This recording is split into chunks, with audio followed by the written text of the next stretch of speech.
بسم الله الرحمن الرحيم تبارك الذي بيده الملك وهو على كل شيء قدير الذي خلق الموت والحياة ليبلوكم أيكم أحسن عملا وهو العزيز الغفور الذي خلق 7 سماوات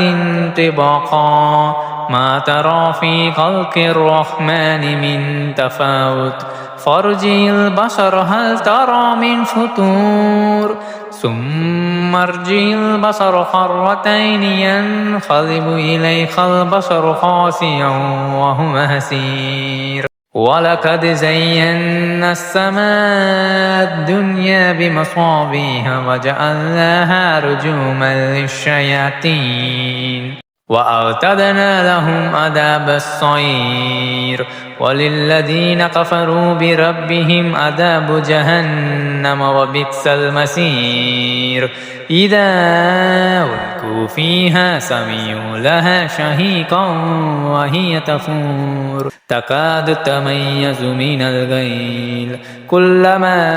ألقي فيها فوج سألهم خزنتها ألم يأتكم نذير قالوا بلى قد جاءنا نذير فكذبنا وقلنا ما نزل الله من شيء إن أنتم إلا في ضلال خبير وقالوا لو كنا نسمع أو نعقل ما كنا في أصحاب السعير فاعترفوا بذنبهم فسحقا لأصحاب السعير إن الذين يخشون ربهم بالغيب لهم مغفرة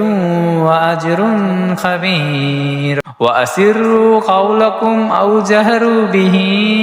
إنه عليم بذات الصدور ألا يعلم من خلق وهو اللطيف الخبير هو الذي جعل لكم الأرض ذلولا فامشوا في مناكبها وكلوا من رزقه وإليه النشور أأمنتم من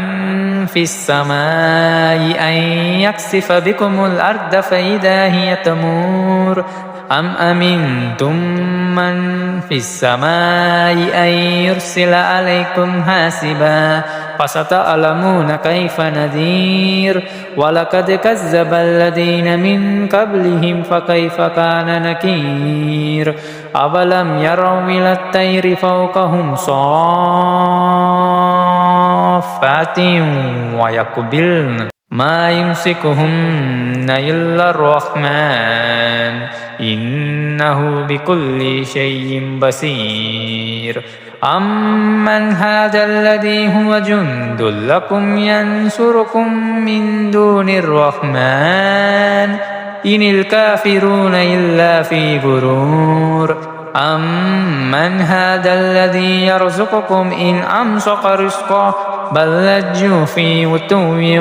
ونفور أفمن يمشي مكبا على وجهه أهدى أمن يمشي سويا على صراط مستقيم قل هو الذي أنشأكم وجعل لكم السمع والأبصار والأفئدة قليلا ما تشكرون قل هو الذي ذراكم في الأرض وإليه تحشرون ويقولون متى هذا الوعد إن كنتم صادقين